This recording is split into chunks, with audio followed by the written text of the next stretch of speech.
والصلاة والسلام على سيد المرسلين محمد وآله وصحبه أجمعين. أعوذ بالله من الشيطان الرجيم. بسم الله الرحمن الرحيم. فبما رحمة من الله لنت لهم ولو كنت فظا غليظ القلب لانفضوا من حولك. وقال النبي صلى الله عليه وسلم: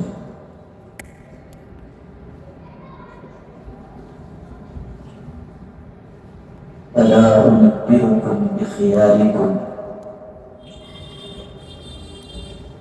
فقالوا: بلى يا رسول الله صلى الله عليه وسلم. فقال عليه الصلاة والسلام: إذا رؤوا ذكر الله تبارك وتعالى. إذا رؤوا ذكر الله تبارك وتعالى.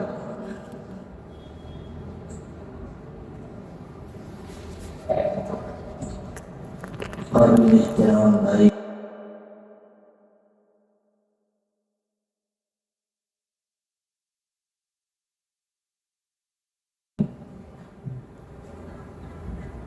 ایک روایت میں یہ بات آئی ہے کہ آپ صلی اللہ علیہ وسلم ایسے خوش اخلاق تھے کہ کبھی آپ اپنی زبان سے کوئی بری بات نہیں فرماتے تھے. بازاروں میں کبھی آپ کی بلند آواز سنی نہیں. آپ صلی اللہ علیہ وسلم کی زبان پر کبھی نامناسب اور گندے الفاظ نہیں آتے تھے. خود حضور صلی اللہ علیہ وسلم نے مومن کی تعریف کی جو ارشاد فرمایا: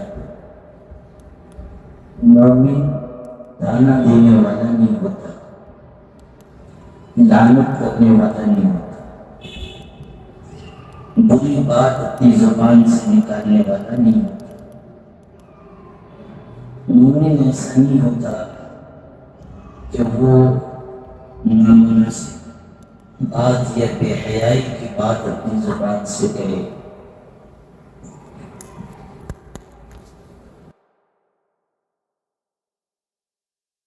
کیا میں تم کو ایسے لوگ نہ بتاؤں جو تم میں سب سے بہترین ہے؟ صحابہ نے کہا: ضرور بتا دیں. آپ نے ارشاد فرمایا: وہ لوگ کہ جب تم ان کو دیکھو تو اللہ کی یاد آ جائے. یعنی ایسے نیک متقی لوگ کو کہ ان کے دیکھنے سے اللہ کی یاد آئے. ایک روایت میں الفاظ اسی طرح کے ہیں، لیکن نبی کریم صلی اللہ علیہ وسلم نے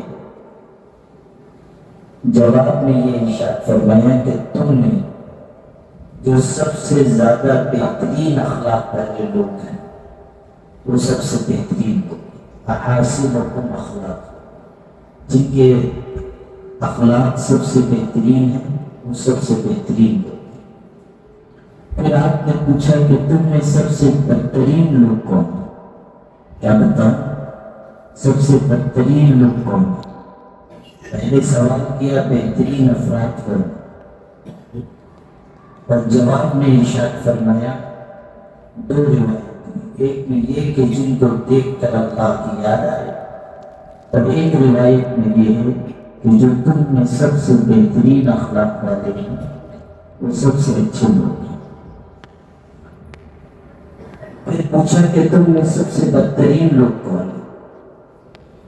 آپ نے اس کا جواب ارشاد فرمایا: المشاؤون بالنمیم، جو لوگ چغلی کھاتے ہیں، چغلی کھانے والے لوگ، لڑائی لگانے والے لوگ، یہ سب سے بدترین لوگ ہیں۔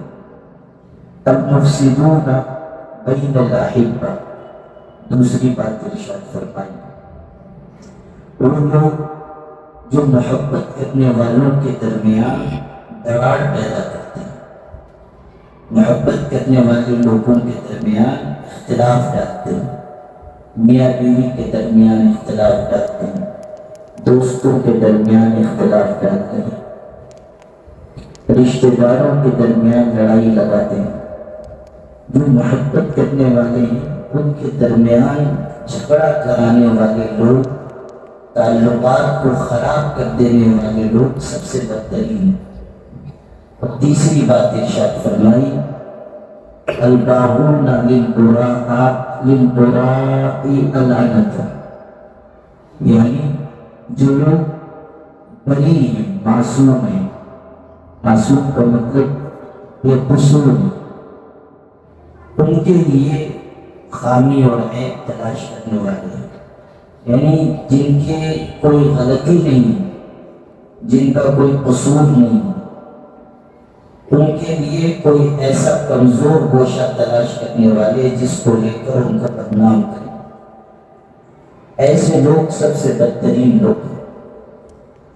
آپ غور کیجیے کہ نبی کریم صلی اللہ علیہ وسلم جو خرابیاں بیان کر رہے ہیں، برے اخلاق جو بیان فرما رہے ہیں، وہ اس لیے تاکہ ہم ان برائیوں سے اپنے آپ کو بچانے والے بنیں، ہماری زبان اچھی ہو، ہمارے طور طریقے اچھے ہوں، لوگوں کے ساتھ ہمارے روابط اچھے ہوں، لوگوں کے ساتھ ہمارے تعلقات بہتر ہوں۔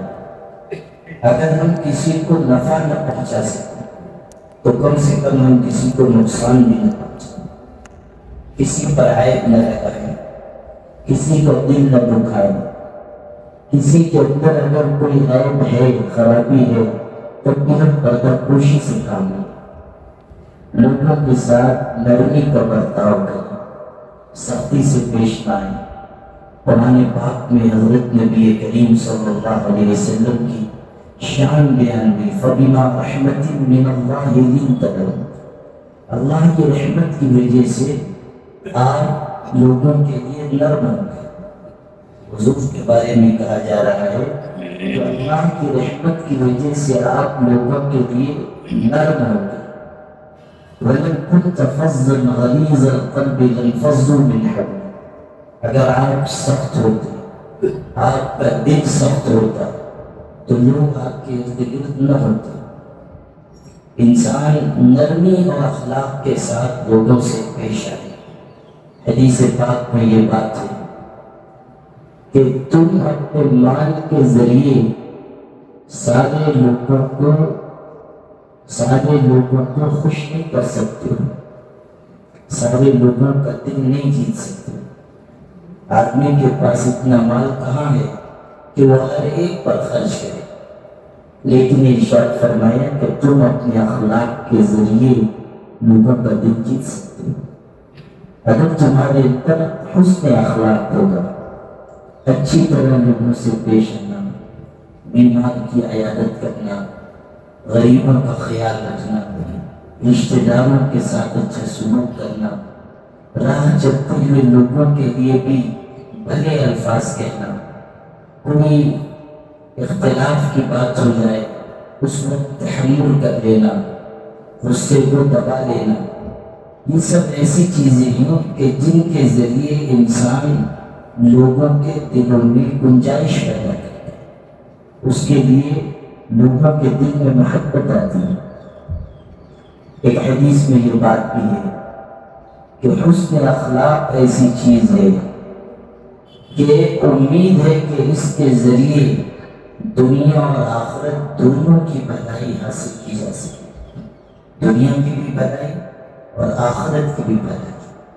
آپ دیکھیں کہ جس کے اخلاق اچھے ہوتے ہیں، جو میٹھے بول بولتا ہے، لوگ اس کو دنیا میں بھی محبوب رکھتے ہیں، اور اللہ کے ہاں بھی حسن اخلاق پر بڑا انعام ہے۔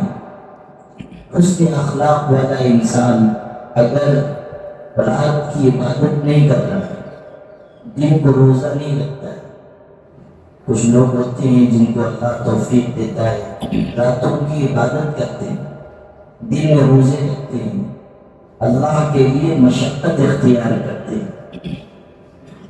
ہر آدمی کے بس کی یہ بات نہیں ہے کہ وہ رات کو عبادت کرے، دن کو روزہ رکھے، لیکن حدیث میں یہ بات ہے کہ حسن اخلاق کے ذریعے انسان دن کے روزے دار اور رات کے عبادت گزار کا مقام پاتا ہے۔ یعنی جس کے اندر اچھی عادتیں ہیں، اچھے اخلاق ہیں، اس کو اللہ تعالیٰ اس شخص کی طرح اجر عطا کرے گا، درجہ عطا کرے گا جو رات کو عبادت کرتا ہے اور دن کو روزہ رکھتا ہے۔ دن کا روزے دار اور رات کا عبادت گزار، اس کا درجہ اس شخص کو ملے گا جو اچھے اخلاق والا ہے، بڑوں کے ساتھ اچھی طرح پیش آنا، بوڑھوں کا ادب کرنا، علماء کی عزت کرنا، چھوٹوں پر شفقت کرنا، یہ سب اچھے اخلاق ہیں۔ نبی کریم صلی اللہ علیہ وسلم تشریف رکھتے تھے، صحابہ کرام بیٹھے ہوئے تھے، اتنے میں ایک بڑی عمر کے شخص آئے، بوڑھے شخص آئے۔ جو لوگ بیٹھے ہوئے تھے انہوں نے مجلس میں ان کے لیے جگہ بنانے میں کچھ دیر کر دی۔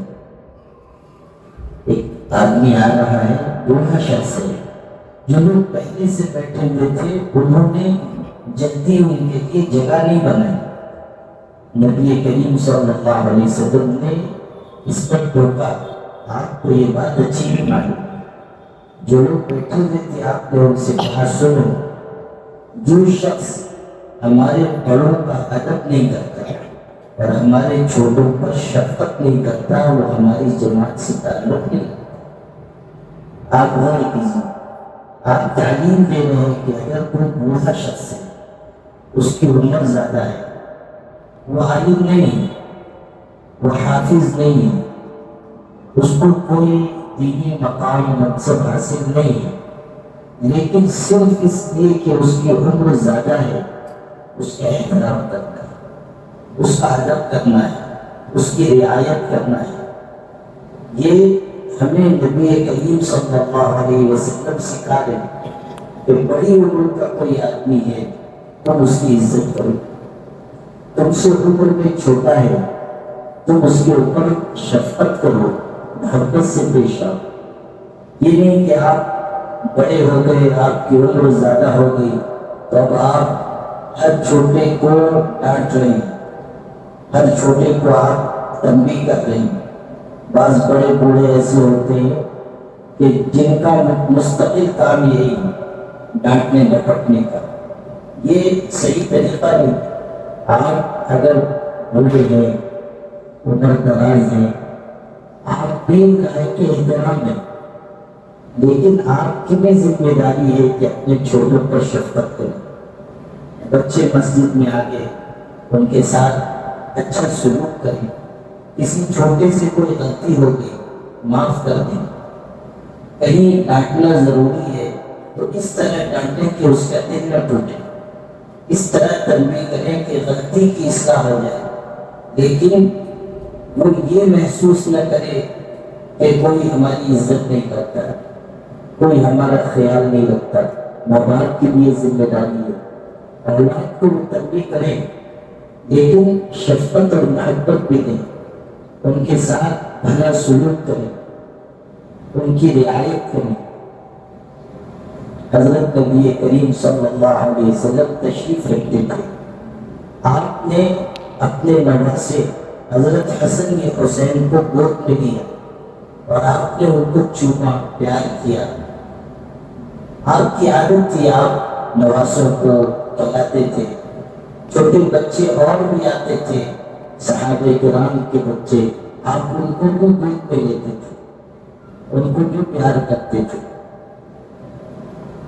صحابہ اپنے بچوں کو، چھوٹے بچوں کو لاتے تھے اور حضور کی گود میں برکت کے لیے رکھ دیتے تھے۔ حضور صلی اللہ علیہ وسلم ان کو گود میں لے کر بیٹھتے تھے. کبھی کبھی کوئی بچہ پیشاب بھی کر دیتا ہے، چھوٹے بچے ہوتے تھے حضور کی گود میں ہی پیشاب کر دیتے تھے، لیکن آپ کی پیشانی پر شکن نہیں آتی تھی. آپ اٹھ کر اپنا کپڑا دھل لیتے، لیکن آپ ناگواری کا اظہار نہیں فرماتے تھے. آپ سب کے ساتھ محبت سے پیش آتے تھے، بچوں کے ساتھ اخلاق برتتے تھے. راستے سے گزرتے ہوتے اور بچے سڑک کے کنارے کھیل رہے ہیں، آپ ان کو خود سلام کرتے تھے. کبھی موقع ہوتا تو آپ سواری سے اتر جاتے اور بچوں کے قریب جا کر ان کے سر پر شفقت سے ہاتھ پھیرتے تھے. یہ حضور صلی اللہ علیہ وسلم کے بلند اخلاق تھے. تو آپ اپنے نواسوں کو پیار فرماتے تھے. ایک دن آپ بچوں کو، حضرت حسن یا حسین کو چوم رہے تھے، پیار کر رہے تھے. حضرت اقرا ابن حابس رضی اللہ عنہ صحابی، انہوں نے حضور کو اس طرح اپنے نواسے کو چومتا ہوا دیکھا تو کہنے لگے اللہ کے رسول، حیرت ظاہر کی، کہنے لگے کہ اللہ کے رسول آپ اس طرح بچوں کو چومتے ہیں، اس طرح پیار کرتے ہیں. حیرت سے کہا میرے تو 10 یا 11 بچے ہیں، میں نے آج تک کسی کو اس طرح چوما نہیں، اس طرح ان کو پیار نہیں کیا. تو حضور صلی اللہ علیہ وسلم نے ان کو سخت جواب دیا. آپ نے فرمایا اگر اللہ تعالیٰ کسی کے دل سے رحمت نکال لے تو اس میں میرا کیا قصور ہے؟ یعنی آپ نے بتایا کہ اگر تم ایسا نہیں کر رہے ہو تو تم غلطی کر رہے ہو. رحمت اور شفقت یہ ہے کہ انسان اپنی اولاد کی اولاد کے ساتھ شفقت کا معاملہ کرے. دوسرے مومنوں کے بچے ہیں، ان کے ساتھ اچھا برتاؤ کرے، ان کے ساتھ اچھا معاملہ کرے. یہ نہیں کہ صرف اپنے بچوں تک ہماری شفقت محبت ہے، دوسروں کے بچے ہیں تو ہم ان کے حق میں ڈانٹنے والے، تنبیہ کرنے والے بن جائیں. نہیں، مسجد میں بچے آتے ہیں، ناعمر ہوتے ہیں، کبھی کبھی شور مچاتے ہیں، کوئی غلطی ان سے ہو جاتی ہے. وہ نہیں سمجھتے کہ مسجد کیسا ادب کا مقام ہے. ہماری ذمہ داری ہے کہ ہم ان کو ادب سکھائیں کہ بیٹا مسجد ہے، مسجد میں شور نہیں کرتے، احترام سے رہتے ہیں، مسجد میں نماز پڑھتے ہیں، تلاوت کرتے ہیں، اللہ کا ذکر کرتے ہیں. احترام سے، محبت سے ان کو سمجھائیں. یہ نہیں کہ ان کو ڈانٹ رہے ہیں، مار رہے ہیں، مسجد سے پکا رہے ہیں. یہ طریقہ صحیح نہیں. کبھی ایسا ہوتا ہے کہ کسی کے ڈانٹنے کی وجہ سے، کسی کے پوری طرح جھڑکنے کی وجہ سے بچے ہمیشہ کے لیے مسجد سے دور ہو جاتے ہیں، مسجد کے خیر سے محروم ہو جاتے ہیں. ان کا دل بھی مسجد کی طرف مسجد میں لگتا نہیں، مسجد کی طرف ان کو رغبت نہیں ہوتی. مسجد کا ماحول محبت کا ماحول ہونا چاہیے. مسجد کا ماحول محبت کا ماحول ہو. ہم لوگ اس کا خیال نہیں کرتے. ذرا کوئی بات ہو جاتی ہے مسجد میں لوگ بلند آواز سے بولنے لگ جاتے ہیں، ڈانٹنے لگ جاتے ہیں. کسی کی تو موبائل کھلا رہ گیا اور کسی کا فون آ گیا، موبائل بجنے لگا، اس پر 2-4 لوگ برہمی کا اظہار کرنے لگ جاتے ہیں. غلطی سے ایسا ہو جاتا ہے. آپ اچھی طرح ان کو توجہ دلا دیں. یہ نہیں کہ ابھی سلام پھیرا نہیں گیا کہ آپ نے غصے میں اس کو ڈانٹنا شروع کر دیا، سب کے سامنے آپ نے اس کو برا کہنا شروع کر دیا. ہرگز نہیں. ہمارا یہ عمل بد اخلاقی میں شامل ہے اور بد اخلاق انسان اللہ سے دور ہو جاتا ہے. ہمارے اندر تحمل ہو، برداشت ہو، ہمارے اندر صبر ہو، ہمارے اندر لوگوں کے ساتھ اچھی طرح پیش آنے کا جذبہ ہو. زبان کی سختی، دل کی سختی انسان کو اللہ کی نگاہ سے گرا دیتی ہے. نبی کریم صلی اللہ علیہ وسلم نے بتایا کہ انسان کو منہ کے بل جہنم کی آگ میں گرانے والی چیز انسان کی زبان کی کمائی. کبھی انسان اپنی زبان سے کوئی ایسا جملہ کہہ دیتا ہے جس کی وجہ سے اس پر جہنم واجب ہو جاتی ہے، اس کو احساس بھی نہیں ہوتا۔ کبھی وہ ایسی بھلی بات اپنی زبان سے کہتا ہے کہ اس پر جنت واجب ہو جاتی ہے، اس کو احساس بھی نہیں ہوتا۔ یہ حدیث میں کبھی آپ نے کسی کا دل دکھا دیا، کسی کے اندر کوئی عیب ہے، کسی کے اندر کوئی کمی ہے، آپ نے لوگوں کے سامنے کہہ دیا، لوگوں کے سامنے اس کو ٹوٹ دیا، اس کا دل ٹوٹ گیا، اس نے پلٹ کر آپ کو کچھ نہیں کہا، لیکن اس کا دل ٹوٹ گیا، اس کو صدمہ ہوا۔ اللہ تو دیکھ رہا ہے کہ آپ کی زبان کی خرابی نے ایک شخص کے دل کا شیشہ چور چور کر دیا۔ ہو سکتا ہے کہ آپ کی یہی غلطی آپ کو جہنم میں لے جانے کا سبب بن جائے۔ آپ نہیں جان رہے کہ آپ نے زبان سے کس طرح اس شخص کے دل کو زخمی کر دیا، لیکن اللہ تو جان رہا ہے، اللہ تو دیکھ رہا ہے۔ بہت سے لوگ ہم میں سے اس کا خیال نہیں کرتے، نماز پڑھ رہے ہیں، تلاوت کر رہے ہیں، ذکر کر رہے ہیں، لیکن ان کو یہ احساس نہیں ہے کہ ان کی زبان اچھی نہیں، ان کے اخلاق اچھے نہیں، لوگوں کے ساتھ ان کا رویہ اچھا نہیں، پڑوسیوں کے ساتھ ان کا سلوک بہتر نہیں۔ نماز پڑھ رہے ہیں، روزہ رکھ رہے ہیں، لیکن اخلاق ان کے اندر نہیں۔ جس شخص کے اندر اخلاق نہیں، اس کے اندر دین نہیں، چاہے وہ کتنی ہی نماز پڑھے، کتنے ہی روزہ۔ امام ابن قیم رحمۃ اللہ علیہ بہت بڑے عالم گزرے ہیں، انہوں نے اپنی کتاب میں لکھا ہے کہ الدین کلہ خلق، دین اخلاق کا نام ہے۔ من زاد علیک فی الخلق زاد علیک فی الدین۔ جس انسان کے اندر اخلاق زیادہ ہے، یعنی جس کے اندر اچھی عادتیں ہیں، وہ تم سے دین میں آگے ہے۔ من زاد علیک فی الخلق زاد علیک فی الدین۔ جس کے اندر اخلاق اچھے ہیں وہ تم سے دین میں آگے ہے۔ یہ نہیں کہ جس کی نماز زیادہ ہے وہ تم سے دین میں آگے ہے، جس کے روزے زیادہ ہیں وہ تم سے دین میں آگے نہیں۔ بعض لوگ سمجھتے ہیں کہ ہم تو گھنٹہ اور مسجد میں رہتے ہیں، سب سے بڑے دیندار تو ہم ہی ہیں، اور حالت یہ ہے کہ مسجد کی کوتری سے اتر رہے ہیں، ذرا کوئی بات ہو گئی تو گالی کو گالی دے گئے، اور گالیاں بھی ایسی ماشاءاللہ کہ جو نہ کسی کان نے سنی نہ کسی کے دل میں اس کا خیال ہے، ایسی بہترین گالیاں تراش خراش کے دیتے ہیں۔ یہ کون سی بات، یہ کون سا دین ہو؟ روس کا ایک بہت بڑا مصنف گزرا ہے، فلسفی، یہ پاکستانی اس کا نام ہے، تقریباً 150 برس پہلے کا مصنف ہے۔ ایک مرتبہ کہیں راستے سے جا رہا تھا، کوئی شخص اس کو نہیں پہچانتا تھا، نام سے پہچانتا تھا، شکل و صورت سے نہیں پہچانتا تھا۔ تو کوئی بات ہو گئی، گزرتے ہوئے کوئی بات ہو گئی، تو ایک شخص تھا، اس کی زبان اچھی نہیں تھی، اس نے پلٹ کر اس کو برا بھلا کہنا شروع کیا۔ کچھ لوگ ہوتے ہیں کہ غصہ آئے تو آپے سے باہر ہو جاتے ہیں، تو وہ بھی ایسے شخص کا غصے میں آ گیا، برا بھلا کہنا شروع کیا۔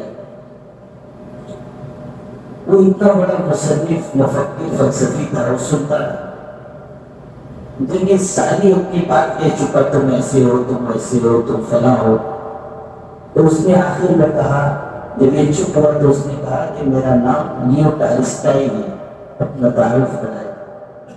دنیا اس کو جانتی تھی، وہ سامنے والا شخص بڑے شرمندہ ہوا کہ میں نے اتنے بڑے شخص کو اتنا برا بھلا کہا، تو شرمندہ ہو کر کہنے لگا، آپ نے پہلے اپنا تعارف کیوں نہیں کرا دیا؟ تو اس نے بہت خوبصورت اور دلچسپ بات کی، اس نے کہا، اصل میں آپ اپنا تعارف کرا رہے تھے، مجھ کو اپنا تعارف کرانے کا موقع نہیں ملا۔ یعنی یہ جو آپ اتنی دیر سے تقریر کر رہے تھے، برا بھلا کہہ رہے تھے، تو یہ آپ اپنا تعارف کرا رہے تھے، مجھ کو موقع نہیں ملا کہ میں اپنا تعارف کراتا۔ جب آپ چپ ہوئے ہیں تو مجھ کو اپنا تعارف کرانے کا موقع ملا۔ آپ جو برے الفاظ اپنی زبان سے کہتے ہیں، دوسرے کی برائی نہیں کرتے ہیں، وہ خود آپ کا تعارف ہوتا ہے، اس سے اندازہ ہوتا ہے کہ آپ کی سطح کیا ہے، آپ کس طرح کے انسان ہیں۔ اگر آپ دوسروں پر الزام لگا رہے ہیں، دوسروں کو برا کہہ رہے ہیں، تو اس سے دوسرا شخص برا ثابت نہیں ہوگا، اس سے یہ پتہ چلے گا کہ آپ کس ذہن کے آدمی ہیں، آپ کی سطح کیا ہے، آپ کے اخلاق کیا ہے، آپ کتنے پانی میں ہیں، اس سے یہ پتہ چلے گا۔ اگر کوئی آدمی دوسرے کو گالی دے رہا ہے، اس گالی سے سامنے والے کی عزت نہیں جائے گی، اس شخص کے بارے میں پتہ چل رہا ہے کہ یہ کیسا آدمی ہے۔ آپ کی زبان آپ کا تعارف ہے، اب آپ اپنا اچھا تعارف کرائیں یا برا تعارف کرائیں، یہ آپ کیا کریں۔ کتنے ہمارے نوجوان ہیں جن کی زبان نہایت گندی ہے، فحش باتیں کرتے ہیں، نامناسب باتیں کہتے ہیں۔ یہ جو آپ گندی باتیں اپنی زبان سے کہہ رہے ہیں، یہ اس بات کی علامت ہے کہ آپ کا دل بیمار ہے، آپ پر خواہشات کا غلبہ ہے، آپ کا ذہن گندا ہے۔ گندے ذہن کی ترجمانی گندی زبان کرتی ہے۔ اگر آپ بری بات کہہ رہے ہیں تو یہ علامت ہے کہ آپ کے اندر حیا نہیں۔ جس شخص کے اندر حیا نہیں ہے، اس شخص کے اندر دین نہیں ہے۔ نبی کریم صلی اللہ علیہ وسلم نے ارشاد فرمایا کہ ایمان کے 70 سے زیادہ شعبے ہیں، یہ ایک روایت میں 60 سے زیادہ شعبے ہیں۔ ارشاد فرمایا کہ سب سے اعلیٰ شعبہ ایمان کا لا الہ الا اللہ اپنی زبان سے کہنا ہے، اور سب سے ادنا حصہ ایمان کا راستے سے تکلیف دینے والی چیز کو ہٹا دینا ہے۔ والحیاء شعبۃ من الایمان، اور حیا ایمان کا خصوصی شعبہ ہے۔ حیا ایمان کا خصوصی شعبہ ہے۔ حیا کیا ہے؟ آدمی کے اندر شرم ہو، آدمی کے اندر احتیاط ہو، زبان اس کی پاکیزہ ہو، دل اس کا پاکیزہ ہو، نگاہ میں اس کے شرم ہو، غلط چیز نہ کہے، غلط چیز نہ دیکھے، غلط بات اپنی زبان سے نہ نکالے، دل سے غلط بات نہ سوچے، یہ حیا ہے۔ جس کے اندر حیا ہے وہ مومن ہے، اور جس کے اندر سے حیا نکل گئی وہ گناہوں کے لیے آزاد ہو گئی۔ اذا لم تستحی فاصنع ما شئت، حدیث میں جب تمہارے اندر سے شرم نکل گئی تو پھر جو چاہو کرو۔ تمہارے اندر سے شرم نکل گئی، جو چاہو کرو۔ ابھی آپ نے دیکھا چند دن پہلے ہمارے یہاں کے چند نوجوانوں کا، نوجوان کیا بالکل نوعمر بچے ہیں، سگریٹ پی رہے ہیں، نشہ کر رہے ہیں، سوشل میڈیا پر ویڈیو آیا ہوا ہے۔ جو لوگ ویڈیو بنا رہے ہیں ان کو دیکھ کر ذرہ برابر ان کے اندر نہ خوف ہے، نہ ڈر ہے، نہ شرم ہے، پلٹ کر جواب دے رہے ہیں۔ گویا کہ کسی کا کوئی خوف رہا نہیں، کوئی شرم حیا باقی نہ رہی۔ نشہ کرنے میں، گناہ کرنے میں اتنے آگے نکل گئے کہ کچھ احساس بھی باقی نہ رہا۔ یہی چیز ہے کہ جب تمہارے دل سے حیا نکل جائے پھر تم جو چاہو کرو۔ آپ دیکھیے کہ ہمارے نوجوانوں میں کس قدر تیزی سے بے حیائی آ رہی ہے، زبانی کتنی گندی ہے، ذہن دل کتنے گندے ہیں۔ یہ ایمان کی علامت نہیں ہے، یہ چیز ایمان سے دور لے جانے والی ہے۔ حضرت نبی کریم صلی اللہ علیہ وسلم کے بارے میں آپ پڑھیے، حضرت عائشہ کہتی ہیں کان اشد حیاء من العذراء فی خدرها، کہ کوئی کنواری لڑکی اپنے دوپٹے میں جتنی شرم کرنے والی ہو سکتی ہے، حضور صلی اللہ علیہ وسلم اس سے زیادہ شرم کرنے والے تھے، اس سے زیادہ حیا والے تھے۔ ایک موقع پر حضور صلی اللہ علیہ وسلم سے کسی خاتون نے کوئی مسئلہ پوچھا۔ ظاہر ہے کہ حضور پیغمبر تھے، کوئی بھی بات آتی تھی حضور سے لوگ پوچھتے تھے۔ عورتیں کچھ ایسے مسئلے بھی پوچھتی تھی جو شرم حیا کے ہوتے تھے، لیکن چونکہ دین سیکھنا تھا اس لیے ان کو پوچھنا ہوتا تھا۔ حضور صلی اللہ علیہ وسلم کا چہرہ شرم کی وجہ سے سرخ ہو گئی، یعنی آپ نے اس خاتون کی بات سنی، مسئلہ پوچھ رہی تھی، لیکن چونکہ شرم کی بات تھی تو حضور کا چہرہ شرم کی وجہ سے سرخ ہو گیا۔ آپ غور کیجیے کس قدر آپ کے اندر حیا ہے، کس قدر آپ کے اندر شرم ہے، کس قدر حضور صلی اللہ علیہ وسلم کے اندر پاک دامنی ہے۔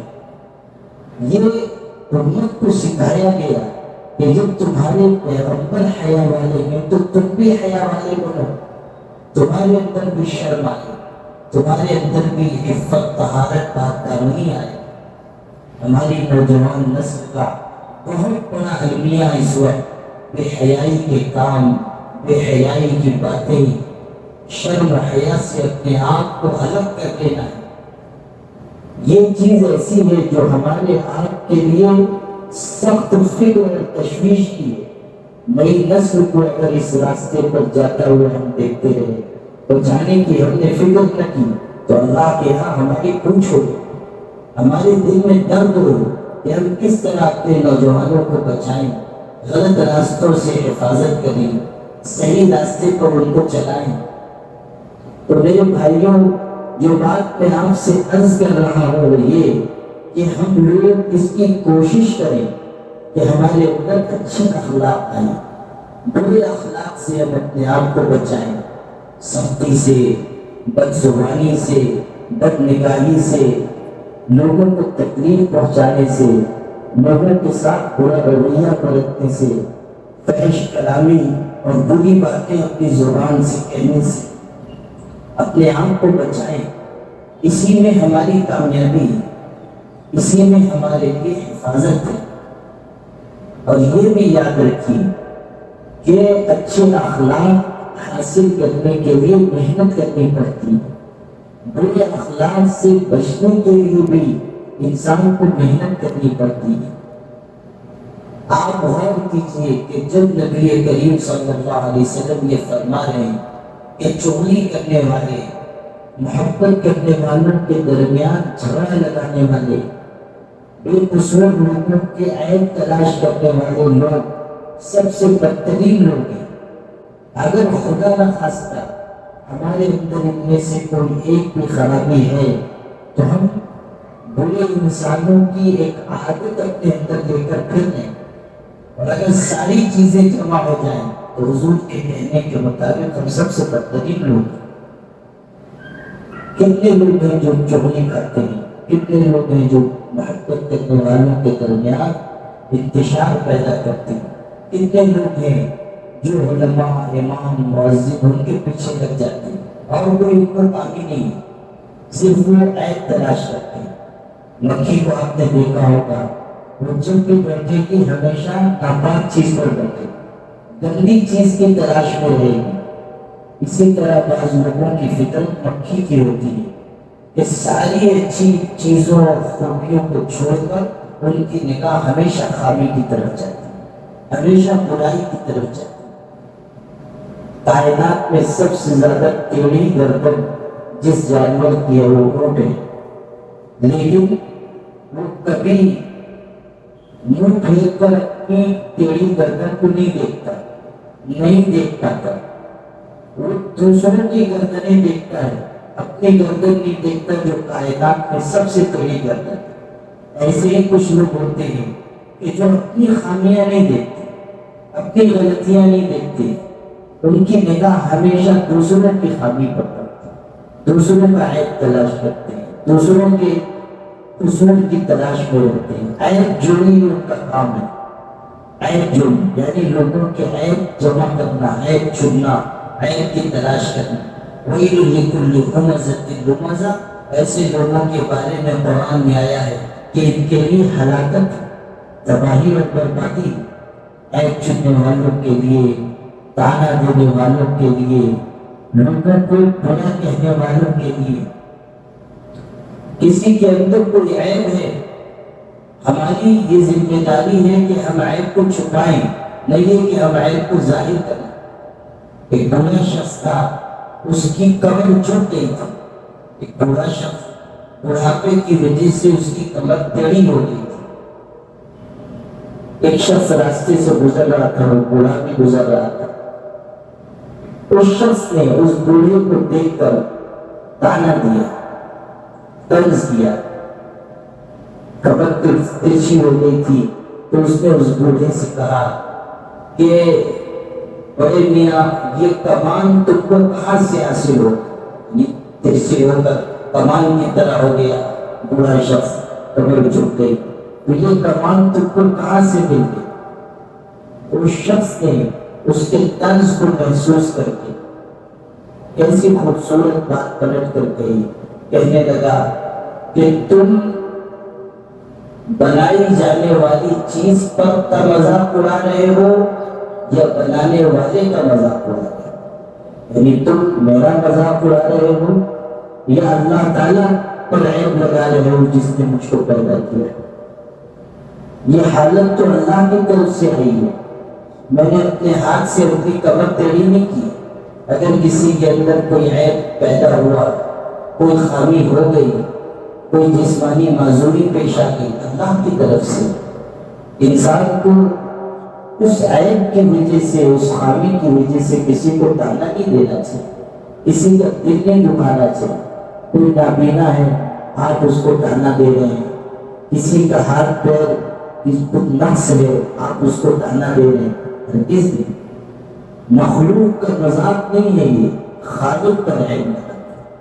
بیماری، آزاری، معذوری اللہ کی طرف سے آئی ہے. اس لیے کبھی کسی شخص کا مذاق نہ اڑائیں، کسی کے بارے میں کوئی ایسی بری بات نہ کہیں جس سے اس کا دل ٹوٹ جائے. یہ بہت بڑا گناہ ہے. تو برے اخلاق سے اپنے آپ کو بچائیں اور اچھے اخلاق اپنے اندر پیدا کریں. اللہ تعالیٰ ہم سب کو عمل کی توفیق عطا فرمائے. وآخر دعوانا الحمد للہ. سنت پڑھ رہا ہے.